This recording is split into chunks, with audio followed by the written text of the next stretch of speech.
শহরের কোলাহল থেকে দূরে একটা ঘন বনের ভেতরে ছিল একটা পুরনো বাড়ি। বাড়িটা দেখতে যতটা সুন্দর ছিল তার চেয়ে বেশি ছিল রহস্যময়। লোকে বলতো ওই বাড়িতে রাতের বেলা অদ্ভুত সব ঘটনা ঘটে। কেউ নাকি একবার বাড়ির ভেতর থেকে বীণা বাজানোর শব্দ শুনেছিল, আবার কেউ দেখেছিল জানালার কাছে একজন মেয়েকে দাঁড়িয়ে থাকতে।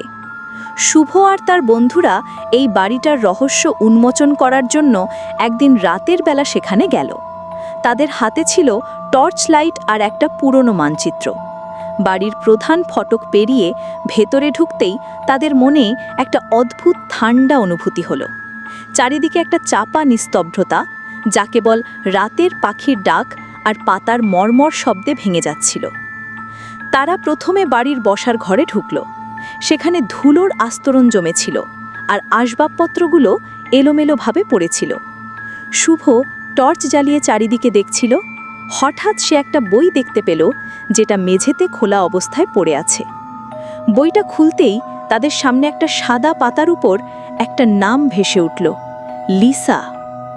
তারা যখন অবাক হয়ে বইটা দেখছিল, তখন তাদের কানে একটা হাসির শব্দ এলো।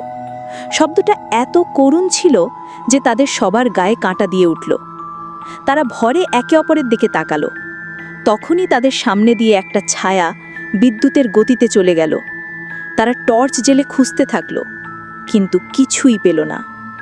তারা এবার বাড়ির দোতলায় গেল।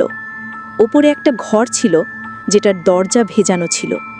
তারা আস্তে আস্তে দরজাটা খুলল। ভেতরে ঢুকতেই তারা দেখল মেঝেতে একটা ছোট বীণা পড়ে আছে। লিসা নামের লেখাটা দেখে তাদের মনে হলো এই বীণার সাথেই হয়তো লিসার কোনো সম্পর্ক আছে। হঠাৎ করেই বীণাটা নিজে থেকে বেজে উঠল, আর তাদের চারপাশ থেকে একটা কণ্ঠস্বর ভেসে এলো, আমার বীণা আমাকে ফিরিয়ে দাও। তাদের সামনে একটা মেয়ে মূর্তিমান হলো। তার চোখগুলো দিয়ে করুণ আলো জ্বলছিল। মেয়েটি বলল সে তার ভালোবাসার মানুষকে হারিয়ে ফেলেছে। তার আত্মা এই বাড়িতে বন্দী হয়ে আছে, কারণ তার বীণাটি হারিয়ে গেছে। সে কেবল তার বীণা বাজিয়ে তার ভালোবাসার মানুষকে মনে করতে পারত।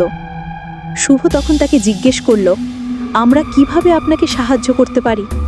মেয়েটি বলল, এই বীণাটি তার আসল জায়গায় ফিরিয়ে দিলেই আমার আত্মা মুক্তি পাবে। শুভ আর তার বন্ধুরা মানচিত্রটা দেখল আর খুঁজে বের করল বীণাটির আসল জায়গা কোথায়।